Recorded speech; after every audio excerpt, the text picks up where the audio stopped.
There is a room you revisit without moving, a corridor of old conversations, old betrayals, old versions of you that still breathe quietly behind the ribs. You tell yourself it's memory. It isn't. It's governance. A private regime of ghosts that still votes on every decision you make. You call it regret because that sounds human. But regret is not sorrow. Regret is submission to a past that refuses to die. It is letting yesterday sit at today's table, offering advice, issuing verdicts, deciding what you deserve. And the past is a terrible ruler because it has only one policy: punishment. Here is the uncomfortable law. If your past can still hurt you, it can still command you. It makes you hesitate when you should strike. It makes you over-explain when silence would win. It makes you seek forgiveness from people who profit from your guilt. You think you're being honest. You're being managed. Every time you replay what you should have said, what you should have done, you are sharpening chains and calling it reflection. Machiavelli wouldn't ask you to be pure. He would ask you to be ungovernable. No regrets doesn't mean no mistakes. It means no masters. It means you treat the past like a captured stronghold, disarm it, exile its rulers, and rebuild its meaning under your banner. Keep the intelligence, burn the leash. So answer this in the comments section plainly, because it will decide the shape of your days.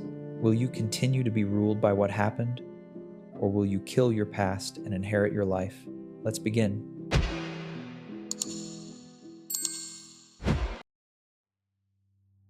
Your past survives for one reason. You keep feeding it attention, not love, not nostalgia. Attention, the most expensive currency you own. And every time you replay a moment you hate, you pay tribute to the version of you that failed, begged, froze, or trusted the wrong person. That version becomes a silent minister in your mind, whispering caution where courage is required. It is not memory, it is a political faction. Machiavelli understood this. The greatest threats are not always outside the walls. Often, they're inside the court, wearing familiar faces, calling themselves truth. Regret is one of them. Regret doesn't teach, it prosecutes. It drags evidence into the light, not to inform your next move, but to keep you kneeling in front of a sentence that never ends. So the first law is brutal and clean. Strip the past of authority. Do not negotiate with it. Do not make peace with it. Peace implies two equal states. Your past is not a state. It is a province you already own. And provinces that rebel must be handled swiftly, not politely. Here is how you do it. You separate the event from the identity. The event is data. What happened?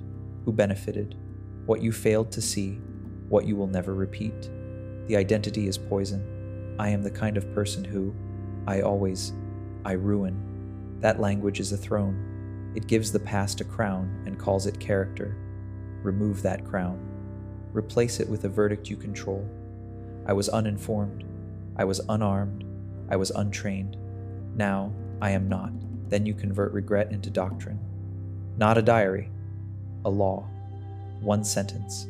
Something cold enough to survive emotion. If betrayal taught you to overgive, your doctrine becomes access is earned, not granted.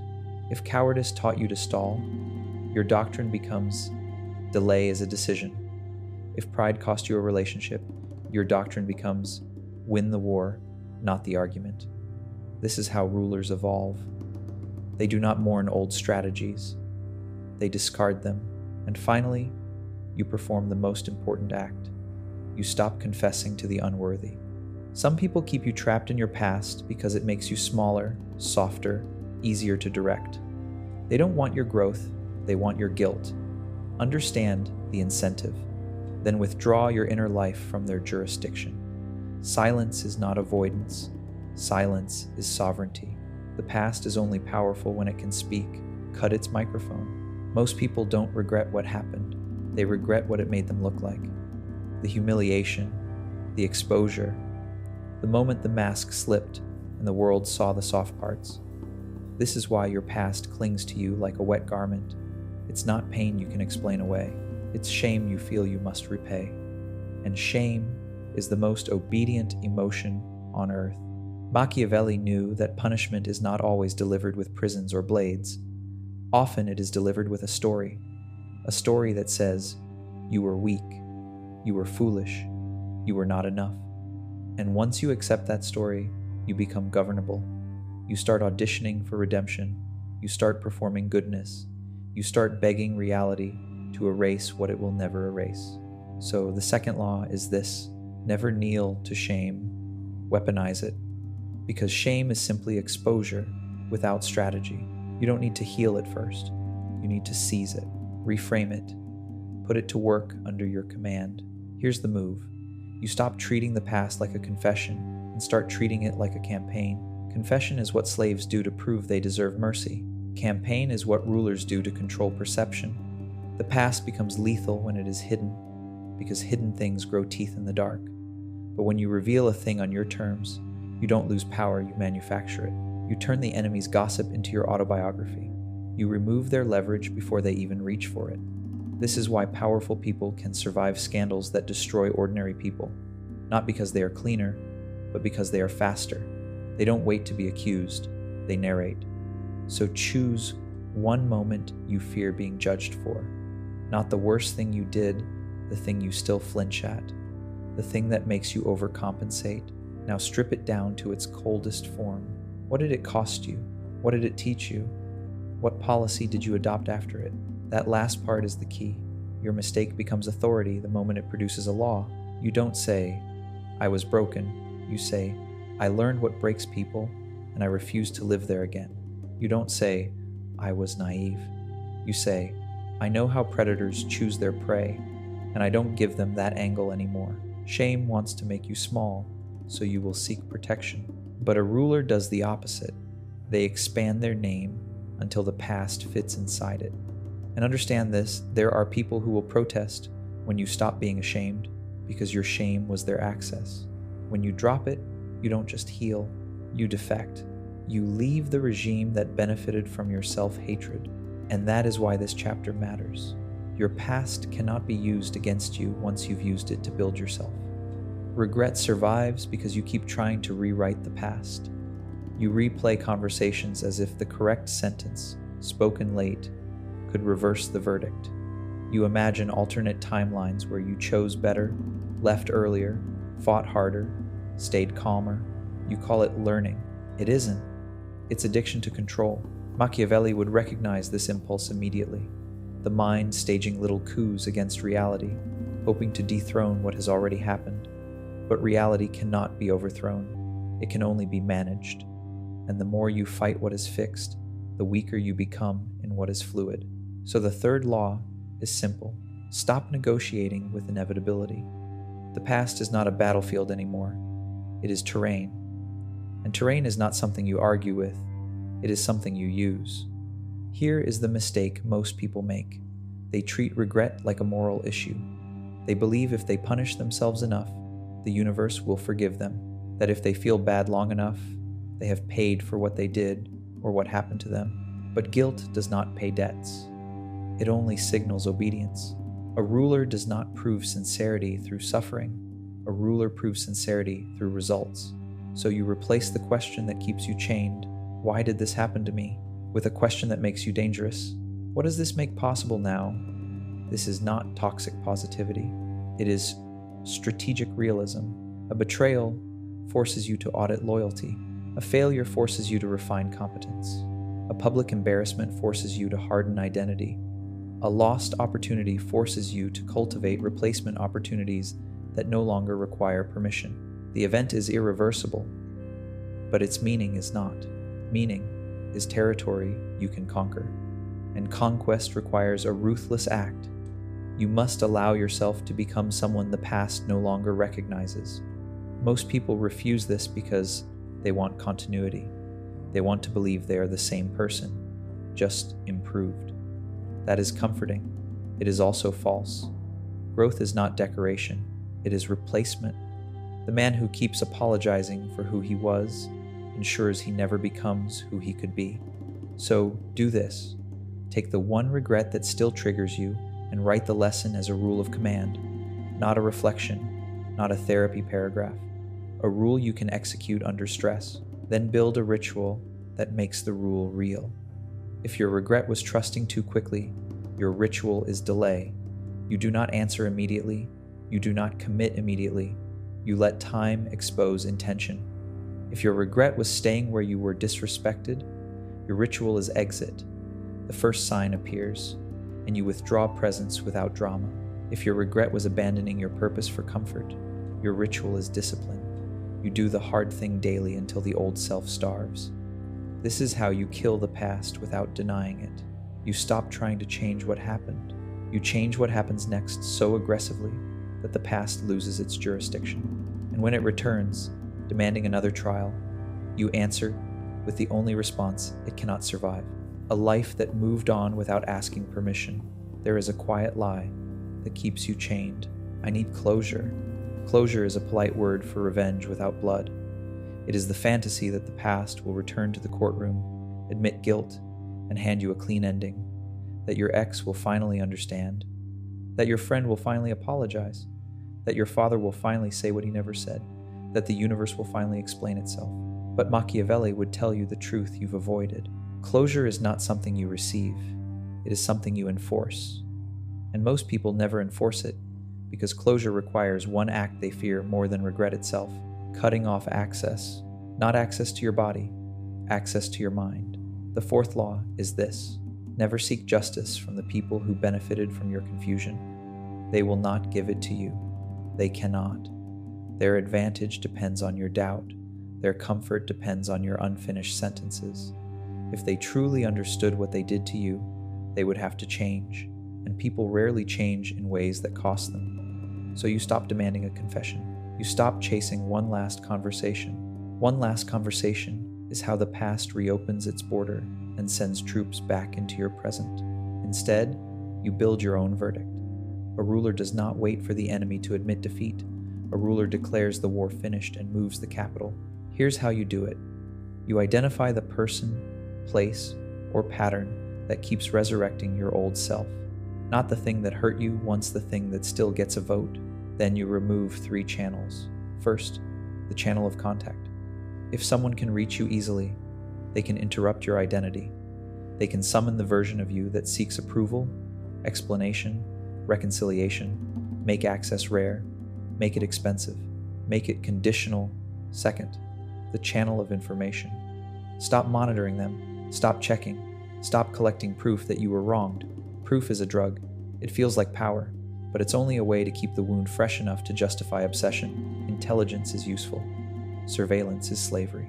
Third, the channel of narrative. This is the most important one. You stop telling the story the same way. If your story ends with you being abandoned, you will behave like someone waiting to be left again. If your story ends with you being betrayed, you will treat loyalty as a trap. If your story ends with you being humiliated, you will live as if you are always on trial. Change the ending, not by pretending it was good. By assigning it a function, it revealed what I refused to see. It removed what I was too afraid to cut. It forced me to evolve.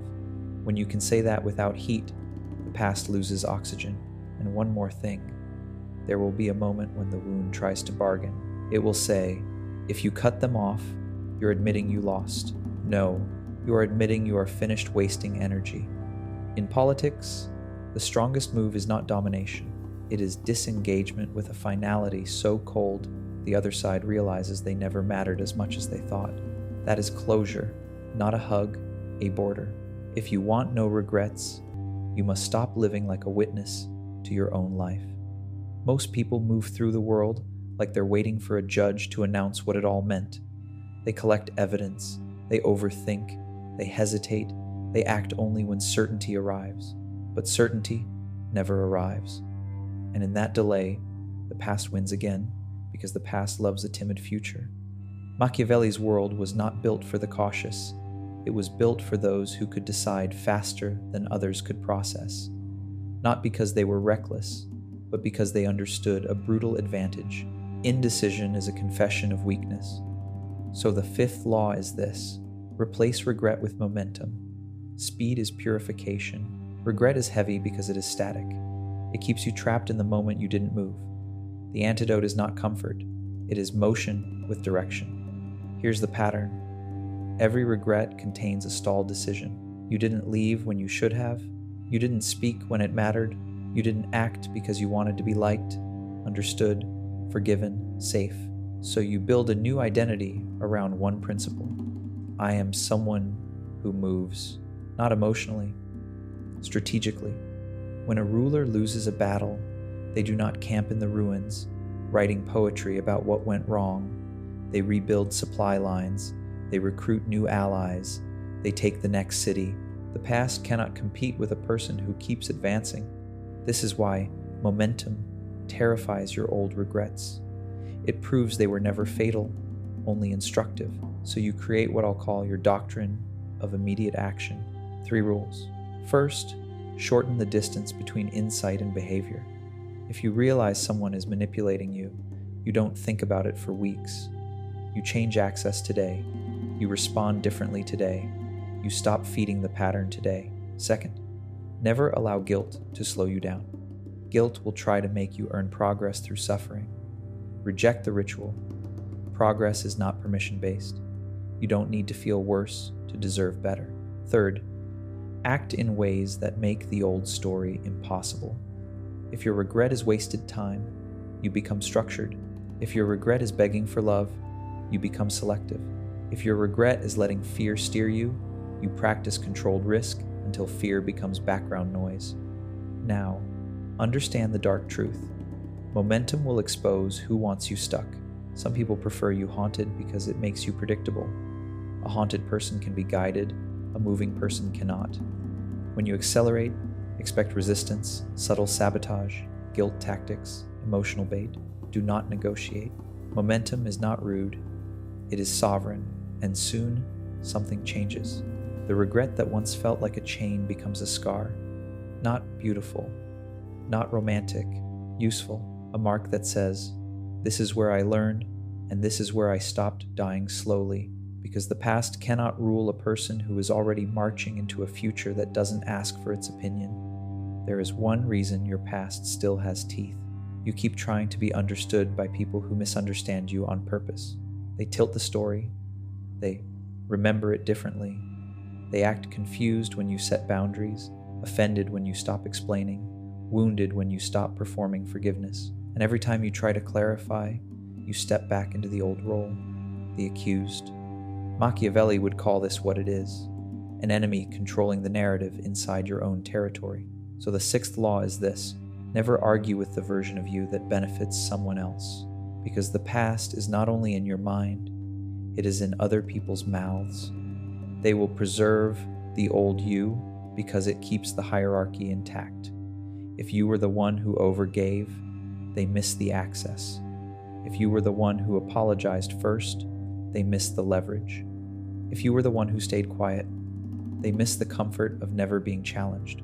Your evolution threatens their memory, and when your evolution threatens someone's memory, they will call you arrogant, cold, selfish, changed. Yes, that is the point. The mistake is thinking you can win these conversations. You can't, because the goal was never truth. The goal is to drag you back to a smaller identity where you can be managed. So you adopt the ruler's strategy. You stop debating and you start defining. Definition beats defense. Defense implies you are guilty until proven otherwise. Definition implies you are the authority. Here's what this looks like. When someone tries to resurrect an old mistake, you don't explain the context. You don't relive the night. You don't rebuild the timeline to earn fairness. You give one sentence and you end it. That chapter is closed. I'm not discussing that version of me. I understand you see it that way. I'm moving forward. Then you stop talking. Silence is not weakness here. Silence is the door locking. Most people can't do this because they confuse explanation with dignity. They believe if they can just articulate themselves perfectly, the past will be corrected. But power does not come from being accurately perceived. Power comes from being consistently positioned. And positioning is repetition. Calm, brief, final. You are teaching the world a new rule. Access to you requires respect for your present identity. Some will adapt. Others will escalate guilt, anger, mockery after everything I've done for you. They will try to make your boundary feel like a crime. This is the final test. A ruler expects backlash when reforms begin. That backlash is not a signal to retreat. It is proof you touched the real structure. So let them be confused. Let them be offended. Let them call you different. What they are really saying is, you are no longer where we left you. Good. Your past doesn't die when you forgive it. It dies when you stop defending yourself to people who want to keep it alive. Your past keeps returning because you keep asking it the wrong question. You ask, was it my fault? You ask, what should I have done? You ask, why am I like this? Those are moral questions, and moral questions never end. They create infinite trials, endless self-interrogations, and a permanent posture of defense. Machiavelli wasn't interested in moral purity. He was interested in power. What works, what fails, what can be controlled. So the seventh law is this: replace moral thinking with strategic thinking. The past is not a sin to confess. It is a system to redesign. Most regret is not about one event. It's about a pattern you keep repeating with different faces. You keep trusting the wrong type. You keep tolerating disrespect until it becomes normal. You keep choosing comfort over growth, then despising yourself for it.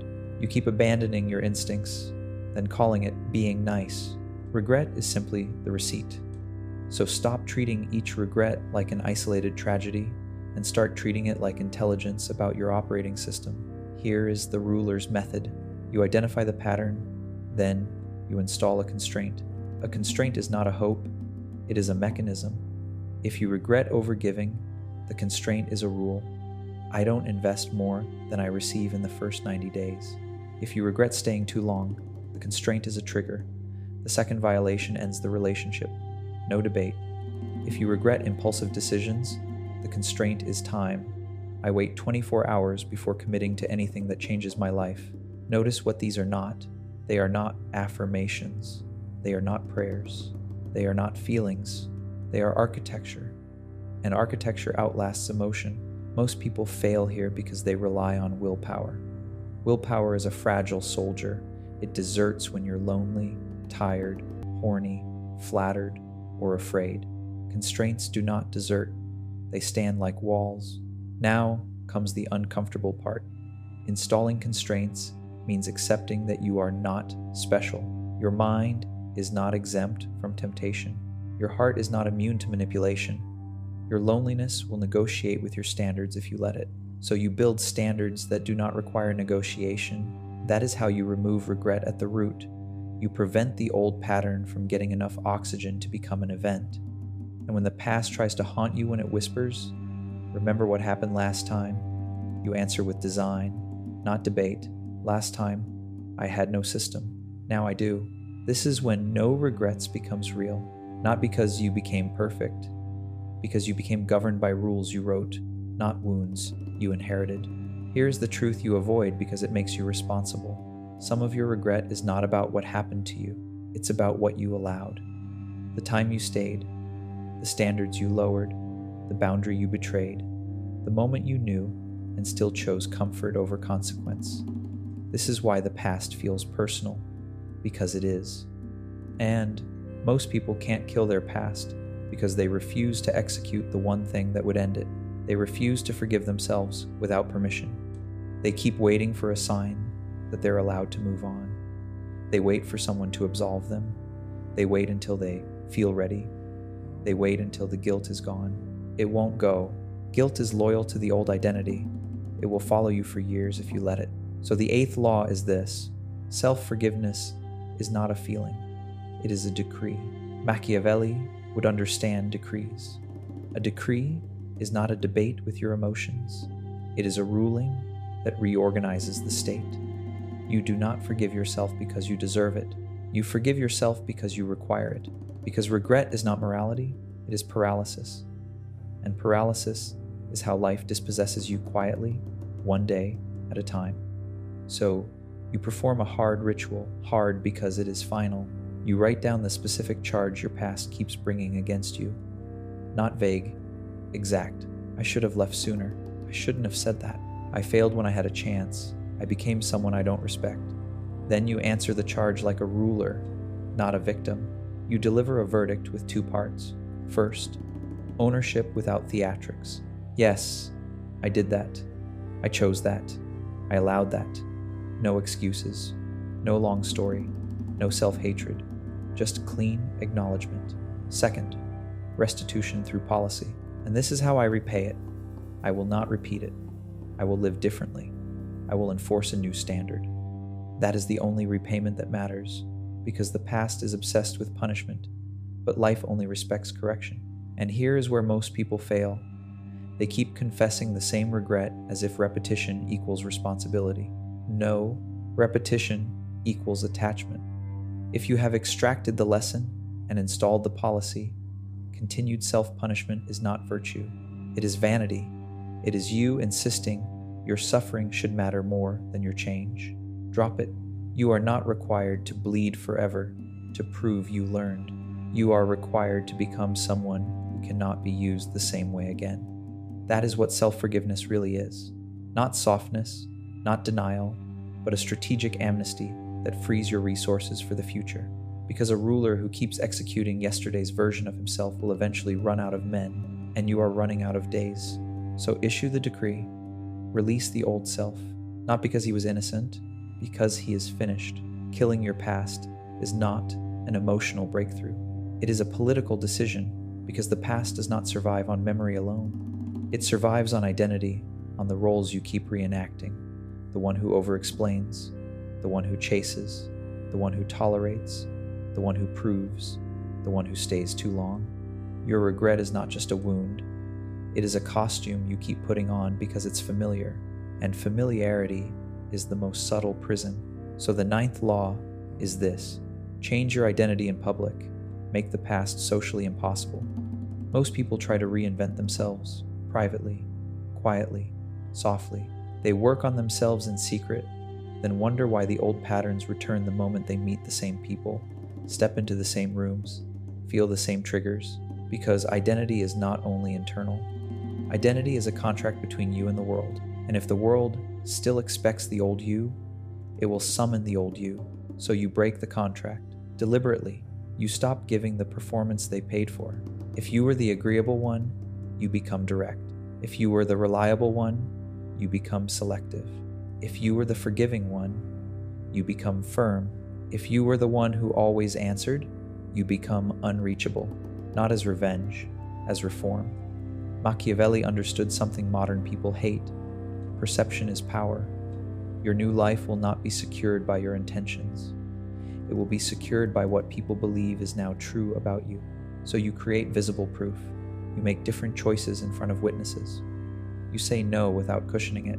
You leave early without apology. You let silence stand where you used to panic fill the air. At first, it will feel unnatural. That is how you know it's working. The past will try one last tactic. It will whisper that you're pretending good. Every new identity begins as an act. Then the act becomes habit. Then habit becomes reputation. Then reputation becomes reality. And once your reality changes, regret loses its home. Because regret does not haunt the strong.